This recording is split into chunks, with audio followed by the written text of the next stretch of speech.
नौ ग्रहों में 2025 में 4 बड़े ग्रहों का राशिय परिवर्तन होने जा रहा है। शनिदेव, देवगुरु बृहस्पति, राहु एवं केतु, इन चारों ग्रहों का प्रभाव निश्चित रूप से प्रत्येक व्यक्तियों पर पड़ता है। अब जहां तक बुध प्रधान मिथुन राशि का प्रश्न है, तो आपके लिए 2025 अनेक प्रकार से संभावनाओं का वर्ष कहा जा सकता है, क्योंकि देवगुरु बृहस्पति वर्तमान में आपके व्यय स्थान में संचरण कर रहे हैं, जो आपके लिए बहुत सुखद परिणाम कहां दे पा रहे हैं। अब उनका राशिय परिवर्तन होगा और 14 मई 2025 को वह आपके लग्न में आपकी ही राशि में प्रवेश कर जाएंगे। परिणामतः उनकी तीनों दृष्टियां आपके जीवन में एक नए संभावनाओं के द्वार खोलने वाले हैं। शनिदेव वर्तमान में आपके भाग्य स्थान में बैठकर आपके भाग्य में बहुत अधिक सुखद परिणाम कहां दे पा रहे हैं। अब उनका भी राशिय परिवर्तन होगा और वह कर्म के देवता शनिदेव आपके कर्म स्थान में, आपके 10वें स्थान में जाकर आपके जीवन में, आपके कार्यों में विस्तार की अनेक प्रकार की संभावनाओं को बल प्रदान करने का प्रयास करेंगे और आपके जीवन में अनेक प्रकार से खुशियां आएगी। राहुदेव वर्तमान में आपके कर्म क्षेत्र में बैठे हुए हैं। राहुदेव व्यक्तियों को कभी बैठने तो नहीं देते हैं, परंतु यह आपके कार्यों में आपको हमेशा ही भ्रमित करने का कार्य कर रहे हैं। 18 मई 2025 को वह वक्र गति से आपके भाग्य स्थान में जाएंगे। केतु देव चतुर्थ स्थान में बैठकर आपके सुख में कमियां लाने का प्रयास कर रहे हैं। यह 18 महीनों से आपके मन में हमेशा ही कुछ न कुछ उधेर बुन की स्थिति लाकर भूमि, भवन, वाहन संबंधित अनेक प्रकार के कार्यों में एक विराम सा, एक अवरोध पैदा कर रहे हैं। आपके मां के स्वास्थ्य में समस्याएं, आपके सुख में कमी, हर प्रकार से केतु देव आपके मन को पीड़ित कर रहे हैं और वह भी अब आपके तीसरे स्थान में चले जाएंगे।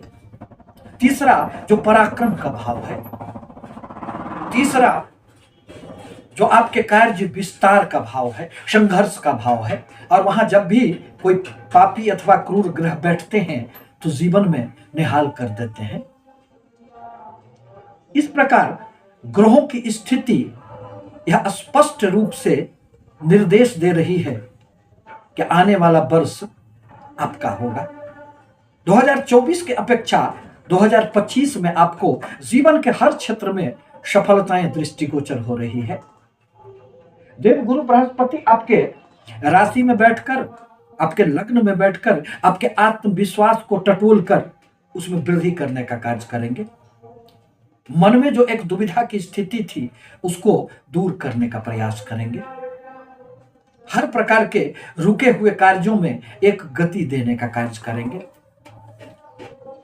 साथ ही साथ वह अपने पंचम दृष्टि से आपके पंचम भाव को देखेंगे। परिणामतः संतानों से संबंधित यदि कोई समस्याएं थी तो वह दूर हो जाएंगे, संतानों को उन्नति होंगे। आप यदि संतान चाह रहे थे तो उसमें भी आपको बृहस्पति की कृपा से सफलताएं मिलेगी।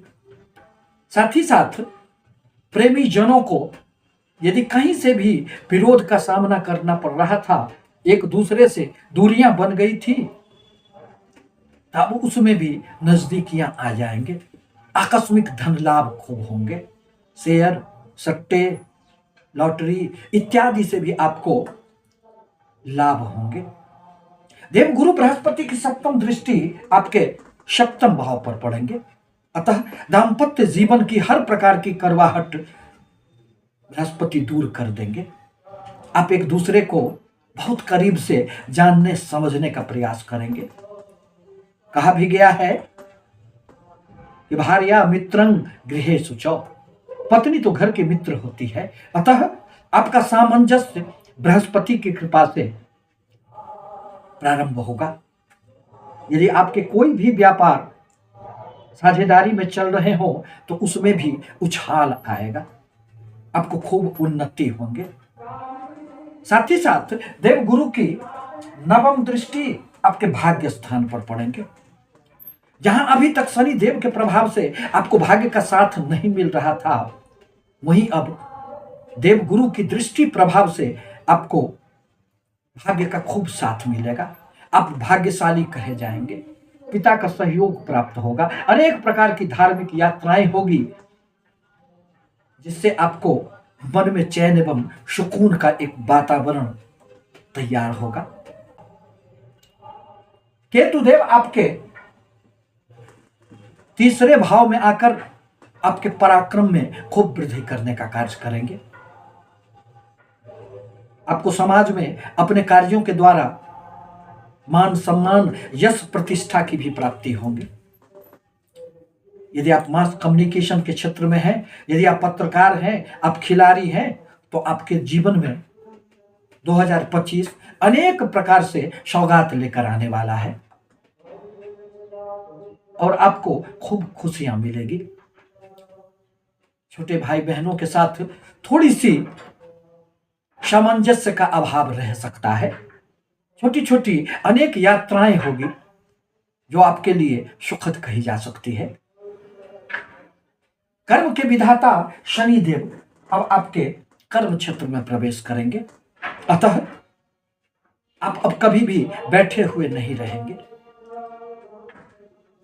आप हमेशा ही जागृत अवस्था में एक्टिव बने हुए रहेंगे और यदि आप सही मार्ग पर चल रहे हो तो खूब सफलता मिलेगी। नौकरी में प्रमोशन मिलेंगे, बाहरी स्थानों से भी आपको खूब लाभ होगा, क्योंकि शनि देव की तीसरी दृष्टि आपके द्वादश स्थान पर पड़ेंगे। परिणामतः विदेशों से संबंधित आपके हर प्रकार के रुके हुए कार्यों में एक गति आएगी। दरअसल शनि देव जहां बैठते हैं, उस भाव के प्रति व्यक्तियों के मन में अनेक प्रकार की सपने जागृत कर देते हैं और व्यक्ति का मन हमेशा वहीं बैठा हुआ रहता है। अतः इस वर्ष 2025 में आप अपने कर्म क्षेत्र में खूब मेहनत करेंगे, चाहे आपके व्यवसाय हो अथवा नौकरी, आपको खूब सफलताएं मिलेगी, क्योंकि यही तो कर्म के विधाता हैं। शनि देव की सप्तम दृष्टि अब आपके सुख स्थान पर पड़ेंगे। थोड़े से मन कभी कभी अधीर हो जाया करेगा। भूमि भवन वाहन संबंधित आपके कोई भी कार्य हो और यदि रुके पड़े थे तो उसमें एक गति आएगी, क्योंकि यहां बुध की ही राशि है और शनि एवं बुध में मित्रवत संबंध होने के कारण वह चतुर्थ भाव से संबंधित कोई भी नुकसान आपको देने का कार्य नहीं करेंगे। शनिदेव बृहस्पति की मीन राशि में बैठकर अपने 10वें दृष्टि से बृहस्पति की ही धनु राशि आपके सप्तम भाव पर दृष्टि डालेंगे। अतः थोड़ी सी व्यापार में रुकावटें तो आ सकती है, परंतु वह हमेशा के लिए नहीं रहेगी। व्यापारियों को 2025 में खूब निकल पड़ेगी, क्योंकि आपके व्यापार भाव पर आपके राशि में बैठे हुए देवगुरु की सप्तम अमृत दृष्टि आपको अनेक क्षेत्रों में अपने विस्तार की योजनाओं को बल प्रदान करेंगे। विद्यार्थियों के लिए 2025 अनेक प्रकार से सुखद मानी जा सकती है। स्वास्थ्य की कोई बहुत बड़ी समस्याएं 2025 में नहीं आएगी। लाभ तो खूब होंगे, अनेक क्षेत्रों से आपको लाभ होंगे, परंतु आवश्यक है कि शनि देव के बीज मंत्रों का आप जाप करें। आप यदि हमारे चैनल पर पहली बार आए हैं और हमारा वीडियो आपको यदि अच्छा लगे तो लाइक एवं सब्सक्राइब करें। धन्यवाद।